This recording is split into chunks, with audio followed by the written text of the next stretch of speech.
Hello guys. तो आज हम कॉलेज नहीं गए थे, तो हम बैठ गए रिवीजन करने हिंदी का, क्योंकि बहुत टाइम से हमने नोट्स बनाए थे और रिवीजन नहीं किया था, तो रिवीजन करने लगे। फिर हम लिख लिख के प्रैक्टिस करने लगे अपने जो हमने रिवीजन किया था।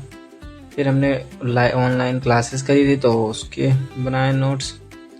फिर हमने खाई रोटी। इसके बाद बाहर आए तो बाहर बारिश हो रही थी बहुत तेज़ से। फिर शाम हुआ तो शाम को बहुत प्यारा मौसम था, और फिर हम नहाने के लिए नीचे आ गए थे, तो फिर नहाया। उसके बाद हमें पढ़ाई करनी थी, तो हम बैठ गए पढ़ाई करने के लिए। बायो के नोट्स जो हमने लिखे थे तो वो हम रिवीजन करने लगे, और फिर हमने नोट्स वगैरह रिवीजन किया। बाय बाय, फिर मिलता है नेक्स्ट वीडियो में। तब तक के मेरे चैनल को सब्सक्राइब कीजिए, लाइक कीजिए।